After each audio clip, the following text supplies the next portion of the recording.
started something new. Very often we can see the inspiration behind a product, you know, it's from that or that or that. For this one, honestly, it was kind of something that, okay, it's coming from nowhere and that's it. So it doesn't happen very often, but a feeling that you're touching something new. Here we go.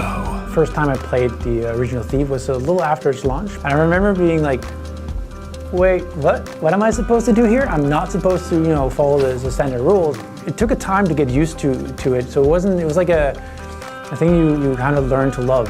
And after a while, it was just like, okay, this is a really cool game. One thing that is crystal clear in our mind is not, we don't want to copy. It's really not that. We cannot really copy that.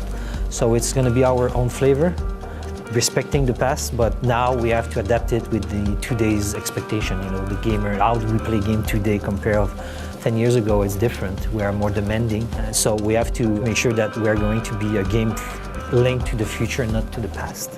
We worked very hard to respect his personality. I really think that the Garrett, you know, the Garrett you like, is really back.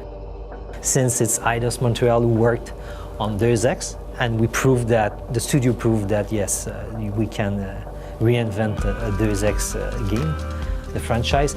They had a lot of success. It's really a good game. So thanks to them, because it's very useful for us that people are willing to give us a chance. And thank you very much, because I will be honest with you, to bring back the Thief franchise, it's a big challenge. Respecting the past, but now we have to adapt it with the today's expectations.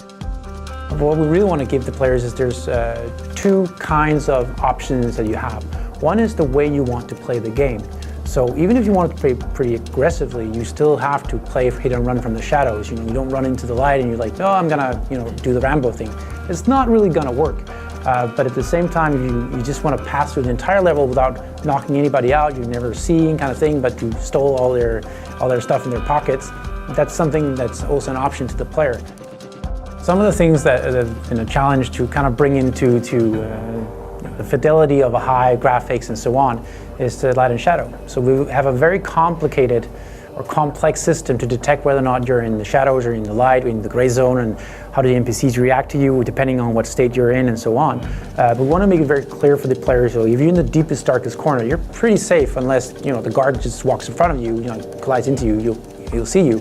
But also in how you expect the AI to behave.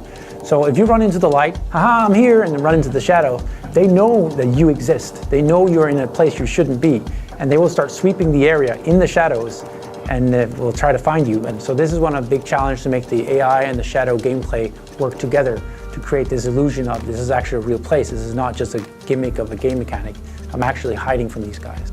So traditional difficulties in action games and so on usually depend on more, you know, how much damage the NPC does, how much health they have, how much health you have, and do you have like special things like regenerative health and stuff like that. They don't really apply to us.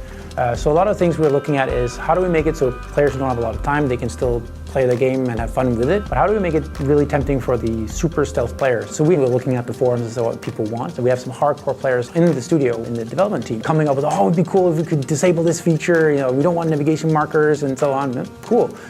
Do we want it to be auto stop the game if you get detected and alert? We're also debating stuff like that. How difficult do we want to make it? Because that was some of the difficulties the fans made for themselves in, you know, the evolution of the Thief franchise. So this is something we're paying attention to, and this is something we'll probably be tweaking until the end of the production.